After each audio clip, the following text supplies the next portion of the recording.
There are several options available to you if you want to stream music from your phone or computer. You could use the native speakers of the device, but these tend to not be that good quality. You could purchase a Bluetooth speaker, but these again can vary greatly. One other alternative is a dedicated speaker such as the Sonos Play 3. In this review, I'll try to shed some light on how the speaker sounds, how it connects, as well as some of the more interesting things it's capable of. I decided to go with the white model since that was what my local stores had in stock. The outside of the box is pretty bare, with just a nice design going all the way around. After opening the box, you are greeted with a tray containing a quick start guide, promotional booklet, and warranty card. Underneath the booklet tray is a really stiff piece of cardboard protecting the top and bottom of the speaker. The cardboard is very stiff, making me confident that it would save the speaker in case the box fell during shipping. Also in the box are two cables. One is the AC power cable and the other is an Ethernet cable that can be used to connect the optional Sonos bridge to create a dedicated Wi-Fi network for the speaker to run on. Packing one tweeter, two middle drivers, and one passive bass radiator into a small package is not an easy thing to do, but the Sonos Play 3 does a decent job of it. Measuring in at 5.2 by 10.6 by 6.3 inches, it definitely isn't the definition of portable, but Sonos doesn't market it as such either.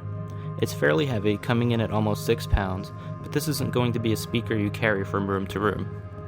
The top, bottom, and sides of the Play 3 are made of a very stiff plastic, while the back is a gray rubber, potentially to reduce slipping if the speaker is wall-mounted.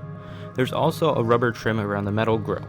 I was happy to see that the grille showed minimal flex when pushed, indicating a solid build quality. 4 little rubber feet are present on the bottom of the device, allowing for maximum grip to the surface and for a little elevation.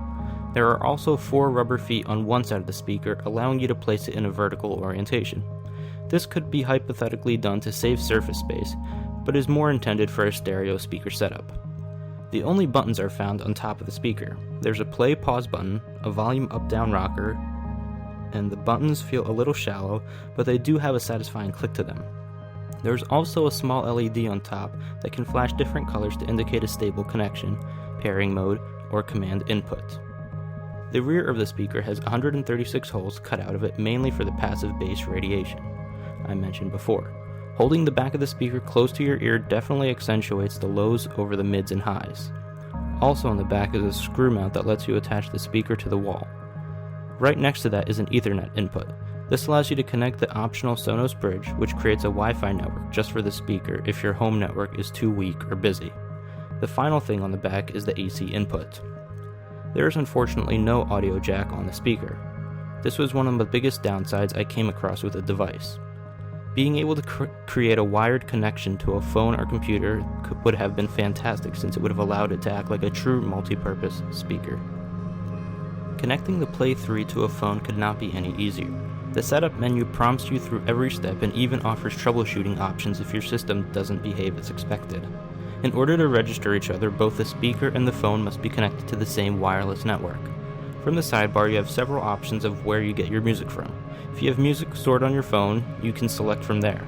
You can also set up a queue of songs to play or add the song to a playlist. If you're like me, however, and get all of your content from online providers, you can link your Sonos app to your music account. There are dozens of compatible apps, including the big ones such as Play Music and SiriusXM. From hearing the music out of the speaker, you would never think that it comes from a cheap little Bluetooth speaker. The bass is very pronounced thanks to the integrated bass radiator, and the mids and highs come out nice and bright. It was able to handle genres from country to rap very easily. Pushing the volume up produces no audible distortion, so if you planned on using this for a party, it would definitely hold up pretty well. The only complaint about the sound quality from the speaker is that because it's such a small package, it's difficult to achieve a true stereo feeling. Despite having 2 speakers, the separation between them is so small that it kind of begins to sound like a mono speaker instead. Right now, I'll just play some bits of audio from different genres so you guys get an idea of what the speaker sounds like.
Overall, this is an excellent speaker and definitely worth checking out if you're interested in the best for home audio.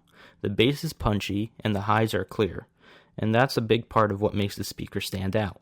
If you can live with the price tag and don't care for an audio jack and a true stereo feeling, this speaker is definitely one to look into.